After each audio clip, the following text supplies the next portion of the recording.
Today, I will tell you about one of the most important battles in Asia in the second half of the 18th century.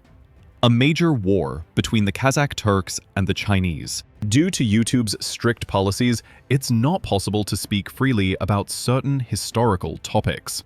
If you'd like to learn rare and frightening facts that are seldom found in history books, you can visit my Telegram channel through the link below the video.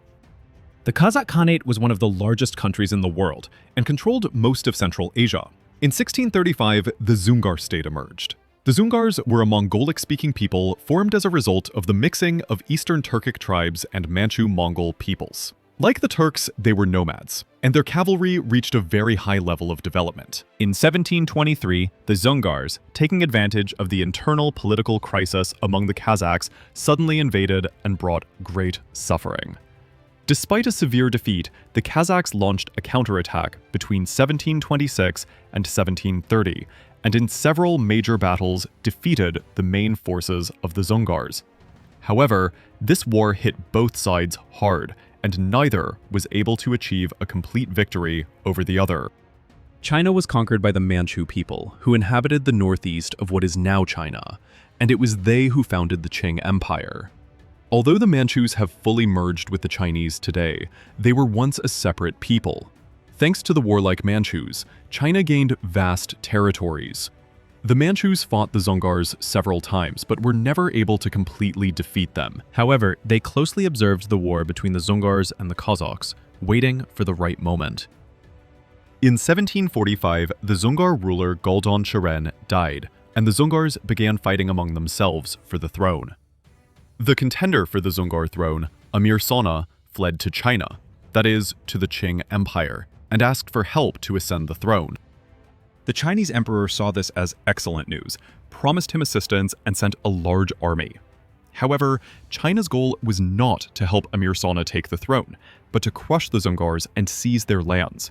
The Zongars, severely weakened by the war with the Kazakhs and the internal struggle for the throne, fought the Manchu Chinese for 3 years, but were defeated and disappeared from the historical stage in 1758. Most of the Zongars perished and lost their lands. In their place, the Xinjiang region was established in 1761. The Qing Empire became the Kazakhs' new neighbor and presented them with several demands. First, capture and return to us the fugitive contender for the Zongar throne, Amir Sona.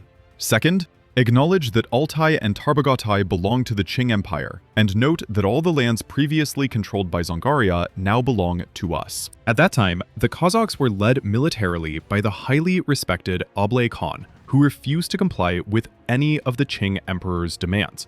He gave Amir Sona refuge and considered Altai and Tarbagatay, temporarily occupied by the Zongars, to be the ancestral lands of the Kazakhs, after which he deployed his army. Angered by this, the Qing Emperor ordered the conquest of the Kazakhs along with the Zongars and sent a 40,000-strong army. In 1756, a 40,000-strong Chinese and Manchu force invaded the lands of the Kazakh Turks. The Kazakhs were unable to raise a large army, as they had just come out of a difficult war with the Zongars. Moreover, the Kazakh Khan had hostile relations with other Turkic peoples, such as the Uzbek Kyrgyz, who inhabited the southern region. The country's economy depended on the cities along the Syr-Darya River in the south, so the main army was stationed there. Ablay decided not to engage in open warfare, but to defeat the Qing forces by misleading them in the Kazakh steppe. This method of warfare resembled the battle in which the ancestors of the Kazakhs, the Scythians, fought against the Persian king Darius. Ablay deployed only 6,000 troops and decided to lure the enemy into a favorable location for himself, striking unexpectedly. The Kazakh forces opposing the Chinese were led by the heroes Kabanbai, Boganbai, and Malaizari. To prevent the Chinese from reaching the cities of Jetisu in the south by any means, the Kazakhs lured them onto the open plains. The Chinese, who pursued the Kazakhs for about a year, became completely exhausted. They could not find food on the open steppe and were forced to go on foot, using their riding horses as a source of sustenance. The Kazakhs felt in the steppe like fish in water. Each of them had several horses, and they knew the plains thoroughly, like the back of their hand. At moments when the Manchus did not expect it, At night or at dawn, when the gunpowder was damp and the muskets fired poorly, the Kazakhs shot arrows from their bows, avoided open battle, and instantly scattered in all directions, not allowing the enemy to catch them.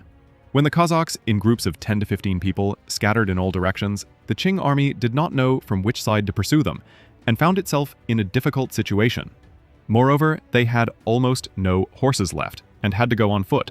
In this way, the Kazakhs gradually reduced the number of their enemies.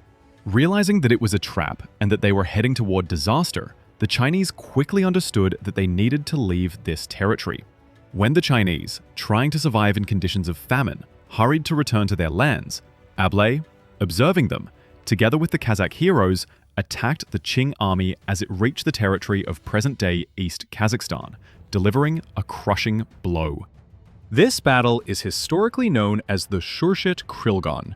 In other words, in Kazakh, it is translated as the battle in which the Manchus were annihilated. After a year of wandering through the steppe, the exhausted and hungry Manchu Chinese forces were unable to offer significant resistance to the Kazakhs and suffered a heavy defeat. Only a few survived. Ablai deliberately spared them so they could tell their people how they had been defeated. Enraged by this, the Qing emperor did not know what to do. However, he could no longer send another army, as he was preoccupied with suppressing internal rebellions. In the end, he was forced to recognize the eastern part of present-day Kazakhstan as Kazakh land. Having regained the ancestral Kazakh territories, Ablai saw no need to continue the war, and made a peace agreement with China. In this battle, the Kazakh Turks, with only 6,000 warriors, faced a 40,000-strong army of Chinese and Manchus. By skillfully using tactical maneuvers, they crushed most of the enemy forces, achieving victory and defending their land. The Kazakhs did not engage in open battle. Instead, they pretended to retreat and lured the Qing troops into a vast empty steppe with no cities, where the enemy wandered aimlessly for an entire year. Appearing unexpectedly at various moments, they unleashed a hail of arrows and waged a guerrilla war. Only when the Chinese were left without horses and completely exhausted did the Kazakhs engage in the decisive battle and defeat them. The Kazakh Turks warriors proved that even a smaller nation can defend its land through unity, strategy, and unbreakable will. Their victory against the Qing forces was not just a triumph on the battlefield. It was a reminder that the strength of a people is measured not by numbers, but by resilience. The steppe has seen countless empires rise and fall, but the courage of those who defended it in the 18th century still echoes today, reminding us of the price of freedom and the legacy of those who refused to surrender.